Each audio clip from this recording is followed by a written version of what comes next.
განმოგრძობთ საუბრებს ქრისტიანული ლიტერატურის ისტორიიდან. ჩვენს წინა საუბარში გნოსტიციზმის შესახებ ყველაზე უფრო არსებითი ინფორმაცია მივაწოდეთ მსმენელს, ხოლო ამ რადიო ლექციისა და რადიო საუბრის წინ, ალბათ გახსოვთ, განვიხილავდით ტატიანეს სირიელის მოძღვრებას.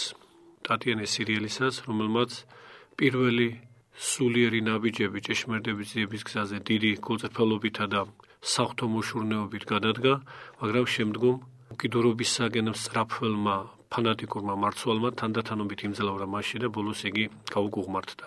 ჩვენ ამ საკითხზე დეტალური საუბარი გვქონდა რამდენიმე შეხვედრის მანძილზე, მაგრამ მსმენელთა ერთი ჯგუფისგან გამოითქვა სურვილი, რომ ტატიანეს მოძღვრებას შევხებოდით უფრო ტექსტობრივად, უფრო საგნობრივად, ციტატების განხილვის დონეზე.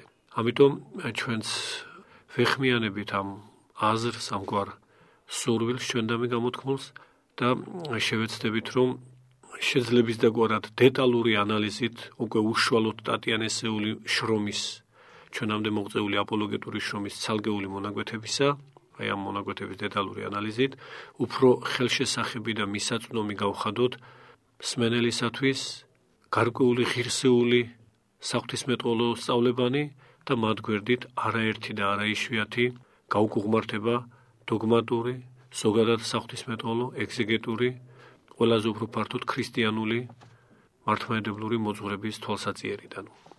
ვიდრე ტექსტობრივ განხილვას დავიწყებდით, ჯერ მაინც შევახსენებთ ჩვენს მსმენელებს, რომ ზოგადად ტატიანემაც მისი მასწავლებლის წმინდა იუსტინეს მსგავსად შემეცნებისა და ჭეშმარიტების ძიების ხანგრძლივი გზა განვლო და ამას თვითონვე გვაუწყებს თუ რა ნახამან, რა განიცადა, როგორ გამოსცადა სხვადასხვა წარმართული კულტმსახურებანი, ეზიარებოდა იგი მისტერიებსაც, შეისწავლა აგრეთვე ფილოსოფიური მოძღვრებები და უკვე აღნიშნული გვაქვს, რომ ბოლოს მან ქრისტიანულ მსახურებას მიაპყრო გულისხმური და ირწმუნა იგი. და მისი აპოლოგეტური შრომა, რომელსაც სახელწოდებათა აქვს ელინთა მიმართ, ჩვენ შეიძლება ეს ასეც გვეთარგმნა წარმართთა მიმართ, იმიტომ რომ ელინები ელენოი, სულ ქართულად არაიშვიათად ითარგმნებოდა როგორც წარმართნი, რადგანაც ელინურობა წარმართულობის იგივეობრივად მოიაზრებოდა. და აი ეს თხზულება, ეს ყველაზე მთავარი შრომა ტატიანესა ჩვენამდე მოღწეულია, აშკარად გვიჩვენებს, რომ ტატიანე მართლაც ღრმად იცნობს როგორც ზოგადად ანტიკურ ცივილიზაციას, ანტიკურ კულტურას, ასევე სახელდობრ ელინურ ღმერთთა თაყვანებას, ძველ რელიგიებს და ანტიკურ ფილოსოფიურ სისტემებს. როგორც ჩვენ შეგვიძლია მართლაც დავასკვნათ მისი ამ შრომიდან, ტატიანეს სპეციალურად ჰქონდა, საგანგებოდ ჰქონდა შესწავლილი, კონკრეტულად ვთქვათ პითაგორას, პლატონის, არისტოტელეს და კიდევ სხვების ანტიკური მოაზროვნეების შრომები, მათი სწავლებანი. აღნიშნავდით და ახლაც ვახსენეთ, რომ ტატიანე იყო იუსტინე ფილოსოფოსის მოწაფე. იუსტინეზე საუბრისას ჩვენ გამოვკვეთეთ ამ უდიდესი ღვთისმეტყველის მოღვაწეობის ის მხარე, რაც მის, ესე იგი იუსტინეს ანტიკურ ფილოსოფიასთან კავშირს გულისხმობს და მრავალი ციტატის მოხმობით ფიქრობთ თვალსაჩინოდ წარმოვაჩინეთ წმინდა იუსტინეს მიერ ანტიკური ფილოსოფიის ღირსეულ სწავლებათა პატივისცემა, გამოყოფა ანტიკური და წარმართული გონებითი სიბნელისგან ის რაღაც ნათლისმიერი სხივები, რაც ღირსეულ სწავლებებს შეიცავდა.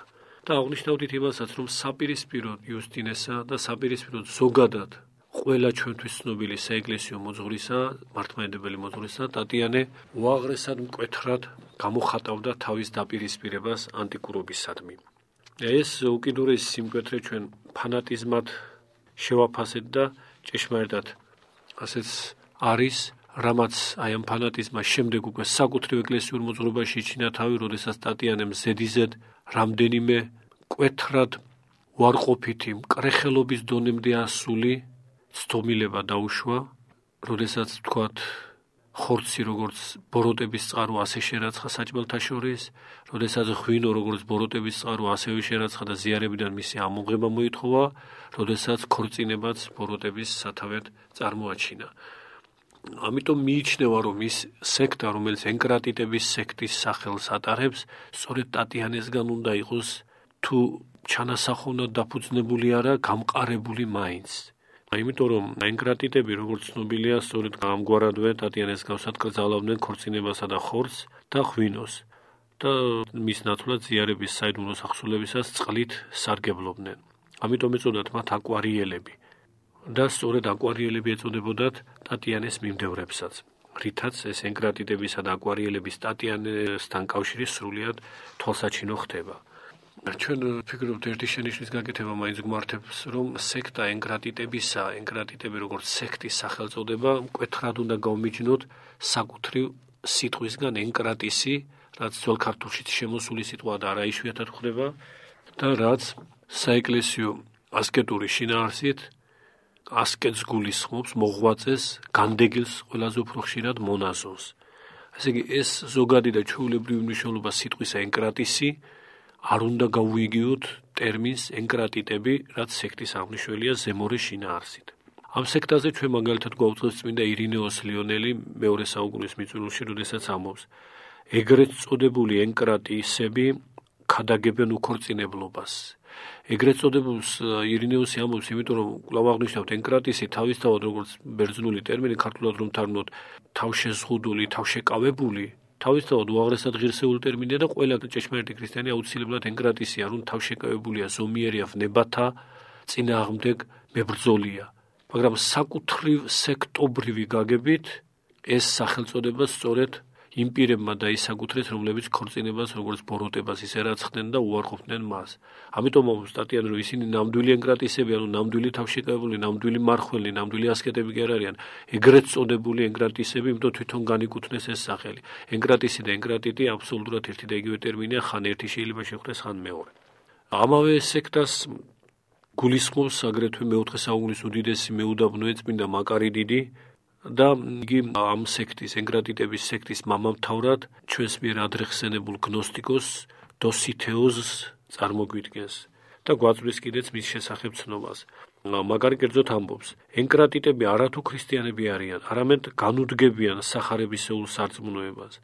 მათ შორის კორიფეა, ამ სიტყვას ხმარობს მაგარი, კორიფაიოს, ეს ბერძნული სიტყვა გახლავთ, ბერძნული ტერმინი, მოთავე, ესე იგი ამას ნიშნავს. მათ შორის კორიფეა დოსითეოზი, რომელიც მთელ 8 წიგნში, ეს 8 წიგნები მას ჰქონდა დაწერილი დოსითეოზს და შრომა, სადაც გნოსტიკური ცრუ სწავლების საფუძვლებს წარმოადგენდა იგი, აი ამ წიგნს გულისხმობს მაგარი, როდესაც ამბობს, რომ იგი, ესე იგი დოსითეოზი, მთელ 8 წიგნში განამტკიცებს თავის ამ ცრუ მოძღვრებას. რამდენადაც, ესე იგი, წმინდა მაკარი ენკრატიტების სექტას დოსითეოზის სახელს უკავშირებს, ალბათ საყურადღებო თვითონ დოსითეოზის შესახებ დაცული ცნობებიც 1-2 ჩვენ ადრეც თქვით, მაგრამ კვლავ გინდა რომ ეს აღნიშნოთ და ამას შევეხოთ. ის იყო ეს დოსითეოზი სამარიტელთა ასკეტური სექტის მამამთავარი და სწორედ მისგან დაფუძნებულ სექტას ეწოდა დოსითეზიანელები და შეიძლება ასეც ვთქვათ ქართულად დოსითეანელები. აღნიშნული სექტა პირველად ჩვენ რამდენადაც შეგვიძლია თვალი გავადევნოთ საეკლესიო ანტიერეტიკულ წერილობით ხაზს, აი ეს სექტა პირველად აღწერა და მოიხსენია შედარებით დეტალურად წმინდა იპოლიტე რომაელმა მესამე საუკუნის პირველ ნახევარში თავის ცნობილ შრომაში სინტაგმა. მისი უწყებით დოსითეოზი, როგორც ეს საერთოდ ჩვევიათ გნოსტიკოსებს, თავის თავს ღმერთად აცხადებდა, ბუნებით ღმერთად, ამაზე აქცენტი. ხოლო მის მიმდევართა შესახებ მესამე საუკუნის საეკლესიო ავტორი ერთ-ერთი გაუგუღმართებული, მაგრამ მრავალი ღირსეული სწავლების შემცველიც და სხვა ერესთა წინააღმდეგ, ესე იგი არა თავისი გაუგუღმართებების, არამედ სხვა ერესთა წინააღმდეგ მეგდგარი მებრძოლი, ყველასთვის კარგად ცნობილი ორიგენე, ხსენებულ სექტასთან დაკავშირებით ამბობს: დოსითიანელები არც თავდაპირველად გაფურჩქნილან, ესე იგი, როდესაც წარმოიქმნენ, არც მაშინ ქონიათ დიდი გამვრცობა, აც კი სავსებით შემცირდნენ, აც იგულისხმება მესამე საუკუნის პირველი ნახევარი. ასე რომ მთლიანად ისინი 30-ზე მეტი არც იქნებიან. ესე იგი მესამე საუკუნის პირველ ნახევარში დოსითეზიანელთა, ანუ იგივე ტატიანელთა, იგივე ენკრატისთა, ანუ ენკრატიტთა სექტის რაოდენობა 30-ს არ აღემატებოდა. ამავე ორიგენეს უწყებით, როდესაც ის უკვე კონკრეტულად დოსითეოზის გამოჩენაზე ჩვენ გვესაუბრება, ვიგებთ, რომ როდესაც გამოჩნდა ვიღაც დოსითეოზი, მან თავისი თავი წარმოადგინა წინასწარმქადაგებელ ქრისტედ, რომლისგანაც, განაგრძობს ორიგენე, დღესაც არიან დოსითეზიანელები. მათ დააქვთ დოსითეოზის წიგნები და ამ დოსითეოზის შესახებ რაღაც ზღაპრებსაც ყვებიან. თითქოს და სიკვდილი არ განუცდია მას, არამედ თითქოს კვლავაც ცხოვრებაში მკვიდრობს, ესე იგი კვლავ ცოცხალიაო. აი ესა ადრეული ცნობები დოსითეზიანელების შესახებ. აქვე აღნიშნავთ იმასაც, რომ ენკრატიდების სექტის ჩანასახოვანი წარმოშობა ჩვენ არ უნდა დაუკავშიროთ საკუთრივ ტატიანეს, როგორც აღნიშნეთ, ის უფრო განმამტკიცებლად უნდა მივიჩნიოთ ამ სექტისა, როდესაც რაიმე სექტობრივ სწავლებას იმ დროისათვის ცნობილი ღვთისმეტყველი მხარს დაუჭერს, ეჭვი არ არის ეს სექტის გაძლიერებას ყოფითი გაგებით, რა თქმა უნდა, განაპირობებს. მაგრამ ზოგადად სპეციალურ ლიტერატურაში აზრი იმის შესახებ, რომ ტატიანემ დააფუძნა ენკრატიდების სექტა, ცდარად მიიჩნევა. ერთ-ერთი მკვლევარი პირდაპირ წერს, რომ ამ საკითხთან დაკავშირებით, რომელმაც ტატიანეს ჩვენს მიერ ადრე განხილული მეორე შრომა დიატესარონი შეისწავლა, ერთ-ერთმა მკვლევარმა ინგლისელი მკვლევარი გახლავთ, ის პირდაპირ ამბობს, დიატესარონის შესახებ პირველი ცნობა გვხვდება ევსებისთან, ცნობილ საეკლესიო ავტორთან ევსები კესარიელთან, ესე მეოთხე საუკუნის პირველი ნახევარი, რომელიც ტატიანეს შეცდომით თვლის ენკრატიდების წინამძღვრად. ამგვარი ცდომილება, რომ ესე იგი ენკრატიდების დამფუძნებელია ტატიანე, ჩვენ ადრეც აღნიშნეთ, უნდა იყოს ენკრატიდებისა და ტატიანეს უკიდურესი თვალსაზრისების თანხვედრა. თუმცა ისიც აგულისხმოა, რომ ტატიანე იზიარებდა ზოგ გნოსტიკურ აზრს, მაგალითად, იგი ცნობილია, რომ მხარს უჭერდა ერთ-ერთი თავისი დროის პოპულარული გნოსტიკოსის მარკიონის მსგავსად განსხვავებას ახალი აღთქმის ღმერთსა და სამყაროს შემოქმედს, ანუ დემიურგს შორის, ჩვენ წინა საუბარში აღნიშნეთ, რომ ეს ერთ-ერთი ნიშანდობლივი მხარეა გნოსტიციზმისა, მკვეთრი მიჯნის დადება ახალი აღთქმის ღმერთსა, თითქოს კეთილ ღმერთსა მათიასა და ძველი აღთქმის ღმერთსა, თითქოს ბოროტ ღმერთს შორის, რომ ის სამყაროს მეუფეა, ამ ხილული სამყაროსი ძველი აღთქმის ღმერთი თითქოს და ის ბოროტია და შურისგებელია, ხოლო ახალი აღთქმის ღმერთი თითქოს მისგან განსხვავებულია არა მხოლოდ, არამედ მის დასამხობად მოდის. მაშინ როცა მართლმადიდებლური სწავლებით ძველი აღთქმა და ახალი აღთქმა ერთ ბუნებით ყოვლისპყრობელ უფალს, ყოვლად წმინდა სამებას გვიქადაგებს, გვაუწყებს და გვიცხადებს. მაგრამ აი ამ თვალსაზრისს იგი იზიარებდა. ჩვენ ამჯერად ამით შემოვიფარგლებით, რომ ესე იგი ამაზე მეტი დაწვრილებითი ცნობები ადრეულ ეტაპზე ტატიანეს სახელთან დაკავშირებული ერეტიკული გაუგუმართებების შესახებ, ასეთი ცნობილი ერეტიკული გაუგუმართებების შესახებ, რამაც სექტის სახეც მიიღო, ამით დავასრულებთ ამაზე საუბარს და უშუალოდ იმ შრომაზე გადავალთ სახელწოდებით ელინთა მიმართ, რითაც ტატიანე პატრისტიკაში შედის, პატროლოგიაში განიხილება. კვლავ გავიმეორებთ, რომ ტატიანეს სერიალისგან ჩვენამდე მხოლოდ ეს ერთი აპოლოგეტური ხასიათის შრომაა მოღწეული, მას ბერძნულად ეწოდება და ბერძნულადვეა დაწერილი, რა თქმა უნდა, პროს ელენას, პროს ნიშნავს მიმართ, ეს იგი ელინთა მიმართ. იგი საკმაოდ ვრცელი გახლავთ და ძალიან ბევრ საკითხს ეხება. როგორც საერთოდ აპოლოგეტური შრომების ნაწილი, ეს შრომაც იწყება ზოგადად ანტიკური კულტურის თვითმყოფადობის განკითებით და ეს აბსოლუტურად მართებული აზრი გახლავთ. ჩვენ როცა ვსაუბრობთ, ეს კვლავ გვინდა განმარტოთ და მას ხაზი გავუსვათ ანტიკურ კულტურაში და ნებისმიერ არაქრისტიანულ კულტურაში თუ მწერლობაში თუ ფილოსოფიაში რაიმე ჭეშმარიტი სწავლების, რაიმე ღირსეული აზრის შესახებ, ამას ხაზს უსვამთ არა საკუთრივ იმ ანტიკური ან და რომელიმე სხვა არა ქრისტიანული, არამართლმადიდებლური მოძღვრების სტრუქტურაში და როგორც მის შიგთავს, ასე კი არ განვიხილავთ, როგორც მის ბუნებით ნაწილს, არამედ პირუკ მასთან დაპირისპირებულს და თავისი არსით ჭეშმარიტების, ანუ ქრისტიანული მოძღვრების ნაწილს.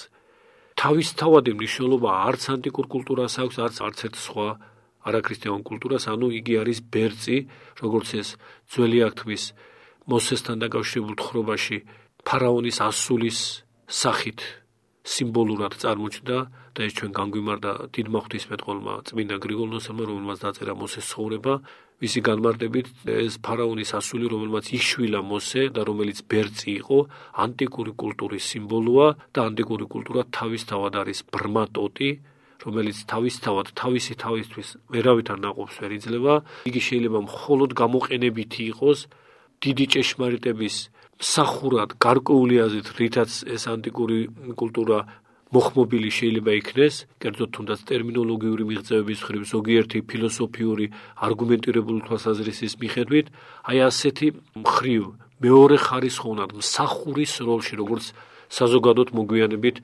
დამკვიდრდება კიდეც ეს გამოთქმა, რომ ღვთისმეტყველება, ანუ იგივე მართლმადიდებლობა ესაა დედოფალი, ხოლო მისი მხევალია, მისი მსახურია ნებისმიერი სხვა რამ კაცობრიული კულტურის გამოვნება, მათ შორის ყველაზე უფრო წარმოჩენითად ანტიკური ფილოსოფია და ზოგადად ფილოსოფია. ფილოსოფიის ის ღირსეული ნაწილი, რაც ჩვენ გვეხმარება ჭეშმარიტების გამოთქმაში, ტერმინების დაზუსტებაში და სხვა. ესე იგი, ამიტომ ამ აზრით ტატიანე რა თქმა უნდა მართალია, როდესაც ის ანტიკური კულტურის თვითმყოფადობას განაგიქებს. და ეს დასაწყისი ნაწილი გამოცემებში, ამ ძეგლის გამოცემებში ასე გახლავთ დასათაურებული, ხშირად ხდება ასე, რომ იყოფა თავებად ესათვის ძველი ძეგლი და თავებად ასათაურებენ მათ. და აი ამ თავს ასეთი სათაური არ გახლავს ამ პირველ ნაწილს, სადაც ელინური კულტურის უარყოფა, რომ არც ერთი ხელობა, ამბობს ტატიანე, რითაც თავი მოაქვთ ელინებს, არ არის ელინური, არამედ ბარბაროსთაგან მოპოვებული. აქ ხაზია გასმული იმაზე, რომ ნებისმიერი დისციპლინა, იქნება ეს გეომეტრია, ფიზიკა, მათემატიკა, გნებავთ მუსიკა, თვითონ ფილოსოფიაც, თვით ანტიკური მოაზროვნეების აღიარებითვე, მათ არაელინური ტომებისგან შეუთვისებიათ. ტატიანისთვის ეს ძალიან, ასე ვთქვათ, მომგებიანი არგუმენტია იმის დასასაბუთებლად, რომ ელინურობა, ანტიკურობა თავისთავად არაფრით არ გამოირჩევა, მას ყველაფერი გარედან აქვს შეთვისებითად მიღებული სხვადასხვა კულტურებიდან, რომ თვით მისგანვე აღმოჩენილი, თვით მისგანვე ჭეშმარიტების წიაღში რაიმე მოპოვებული, თუნდაც ასეთი ზოგად საგანმანათლებლო საგნების სახით, რაც არის კვლავ აღნიშნავთ გეომეტრია, მათემატიკა, ფიზიკა და სხვა, აი ამ ხრივაც კი მათი ღირსებანი ყალბია, იმიტომ რომ ეს ღირსებანი ბარბაროსთა, ამ შემთხვევაში იგულისხმება არაელინური ტომები, აი ბარბაროსთა დამსახურება. შემდეგ ტატიანე ცალკეულად აღნუსხავს ფრიგიელთა, კვიპრელთა, ბაბილონელთა, სპარსელთა, ეგვიპტელთა, ფინიკიელთა და კიდევ სხვათა კულტურების მნიშვნელობას ელინური ცივილიზაციის ისტორიაში. ეს დეტალურად და სხვათა შორის წყაროწოდნეობითად ეს ძეგლი ძალიან ძვირფასი იქნება კულტუროლოგებისათვის, რომლებსაც მიზნად აქვს სხვადასხვა გამქრალი თუ ნაწილობრივ დღემდე შემონახული, მაგრამ არქაული ცივილიზაციების კულტურათა კვლევა. მრავალი მონაცემი ამ კუთხით ამ ძეგლში და როდესაც ამ ვრცელ მიმოხილვას ასრულებს ტატიანე, ბოლოს ის ასე მიმართავს ელინებს, ანუ იგივე ესე იგი ბერძნებს. ყოველივე ამის შემდეგ, ესე ყოველივე იმის შემდეგ, რაც უკვე ვთქვიო და რა სურათით წარმოაჩინეო, შეწყვიტეთ მიბაძვათა წოდება აღმოჩენებად.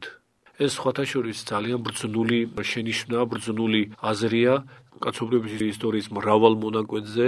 დღესაც ძალიან მკვეთრად ვლინდება ეს არაღირსეული უღირსი თვისება ადამიანისა, როდესაც ის სხვის მონაპოვარს საკუთარ აღმოჩენად წარმოაჩენს სხვათა წინაშე. და თუ ეს რაღაც მოვლენას ახასიათებს, ამ შემთხვევაში კულტურის სახით, ეპოქის სახით, თქვათ ანტიკური ეპოქის სახით, თავისთავად ცხადია, ამაზე ხაზგასმა ტატიანესგან აბსოლუტურად მართებულია და მხოლოდ იმ ეპოქისადმი და იმ კულტურისადმი მიმართული არ არის, ზოგად დებულებად და ზოგად შეგონებად უნდა მივიღოთ. ეს ძეგლი ამ პირველი ნაწილის შემდეგ გადადის სხვა უმნიშვნელოვანეს საკითხებზე, კერძოდ მეორე თავში უკვე იწყება საკუთრივ ანტიკური პერიოდის ფილოსოფოსთა განკითება, მაგრამ ვიდრე ამ მეორე ნაწილზე ვისაუბრებდეთ, ჩვენ მოგვიწევს მცირე ხნით შესვენება, რამდენადაც ჩვენი დრო ამოიწურა და შემდგომ შეხვედრაზე სწორედ ანტიკურ ფილოსოფოსთა შესახებ ტატიანეს განმაქიქებელი სიტყვების განხილვით დავიწყებთ საუბარს. გმადლობთ ყურადღებისათვის.